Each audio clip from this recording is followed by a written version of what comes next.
Yeah. Good morning, everyone. My name is Dr. R. Purnima, lecturer in the Department of Political Science, JMJ College, Tenali. Today, I'm going to discuss about Indian Constitution.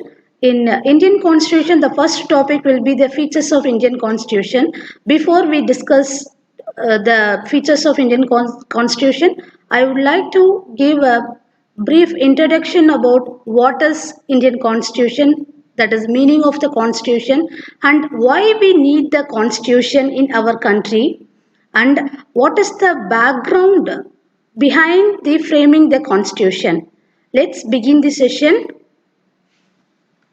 Before we discuss the features of Indian Constitution, I would like to give a brief introduction about the Constitution, like what is Constitution and why we need the Constitution and the background behind the framing of the Constitution. Here I have mentioned what is Constitution. If you see Constitution in simple terms, we can say that law or rules and regulations. If you, for example, if you take any game, for example cricket, there will be some rules to follow to get the success. All the parties in that game, they have to follow certain rules which is already fixed. They have to follow and play the game and finish the game in such a way. In the any country, they need some rules and regulations to proper function of the government. So the constitution means the law. In simple term, we can say it is the law. Here the first sentence says that a constitution is the supreme law of the land. It is not just a law, it's a supreme law, they are saying. Supreme law means we make so many laws, but the constitution, the word constitution is something very special in consider as a supreme law. Here, okay, in the second sentence, we can easily understand that all other laws have to conform to the constitution. It means every day, I already mentioned, we are making so many laws in everyday basis. Even those laws will be considered as a secondary to the constitution law. It means constitution. So the constitution is the law which is supreme in nature. Okay, so this constitution or constitution law, what for whom it is?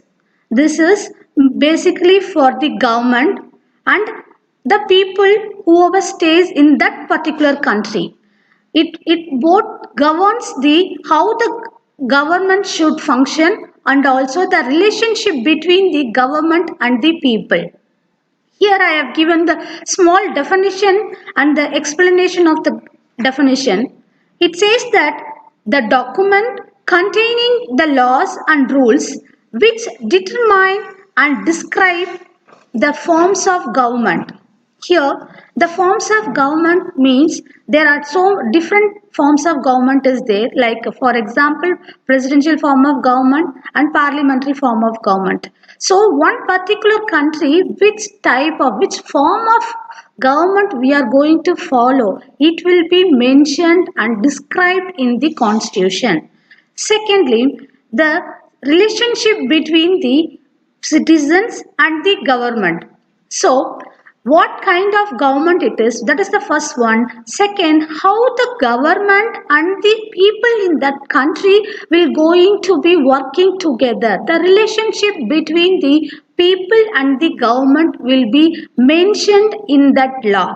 That is what in mentioned in this the definition, that is the document containing the laws and rules which determine and describe the forms of government, the relationship between the citizens and the government is called a constitution. So, okay, now I explained what is constitution. Now we will see why we need the constitution. So here we need the constitution to govern country properly. We already mentioned constitution is for two purposes. One is to form a government and to study the relationship between the constitution, government and the people. So, why we need the constitution? The constitution we need to govern the country properly. Secondly, the constitution defines the nature of political system of the country. It also mentioned in the country what kind of political system we have. Political system here, the meaning of the political system is the government. I already mentioned the forms of government, whether it's a parliamentary form of government or a presidential form of government. In India, we are following the parliamentary form of government where we have a president, prime minister and council of ministers. And also if we look at the nature of the government, we have three tier governments, that is one is central government, then state government, then local governments. So all the three levels and the powers will be mentioned in the constitution. So the next point is, sometimes we feel strongly about an issue that might go against our larger interest, and the constitution help us guard against this. Meaning is, we have already seen that we have a three tier of governments in India.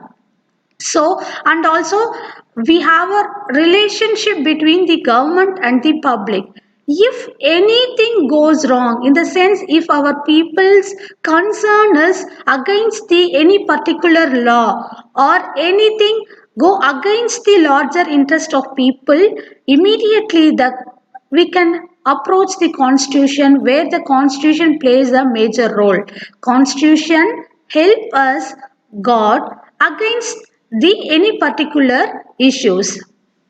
Okay, finally, so constitution is required to have authoritative allocation of powers and functions, and also to restrict them within its limits. This is the last two line is the brief introduction or a definition of why we need the constitution.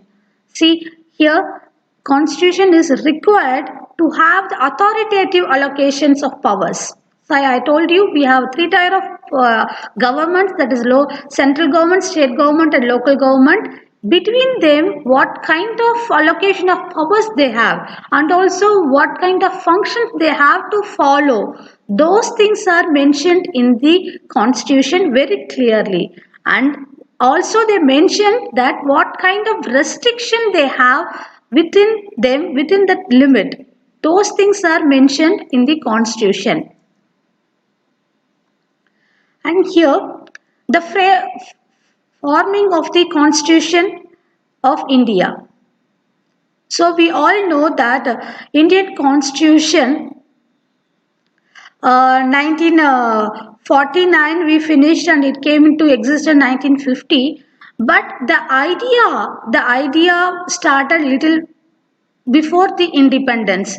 Here, for example, the Constitution Assembly, they made it, which was the idea of the Constitution Assembly of India, was first put forward by the M.N. Roy in 1934. What is that Constitution Assembly? A Constitution Assembly is a group of people, basically they are a people representative that also indirect election, through the indirect elections.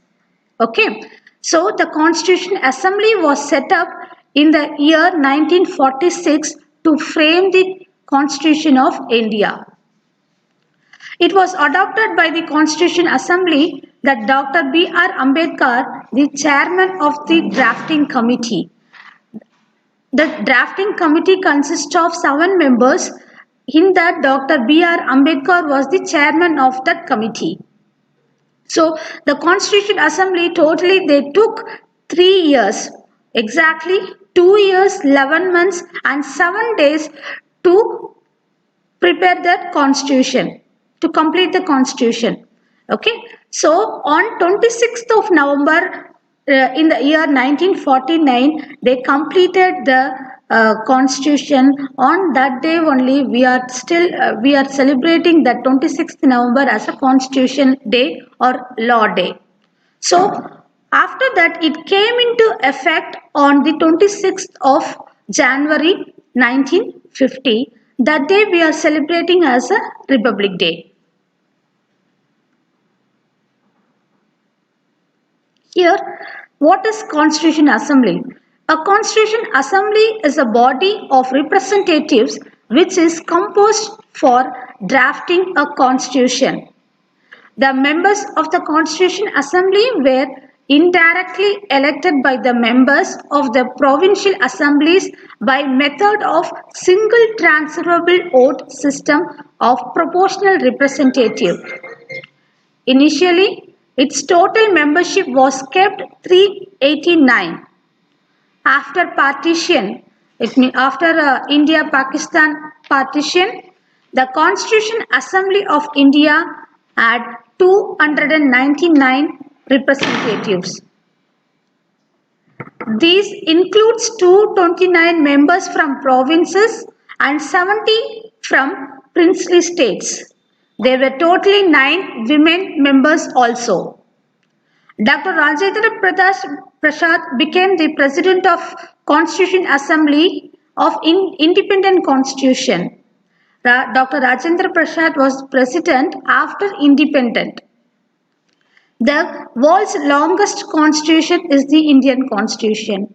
Though we all know that the concept of written constitution we borrowed from the United States, but when we see the length of the constitution, our constitution is the lengthiest constitution in India, which contains the 395 articles in 22 parts and 8 schedules, where if you look at the US constitution, it just has the 7 articles, whereas in for example in France they have 89 articles. Features of Indian Constitution I will be discussing in the next class. Thank you so much.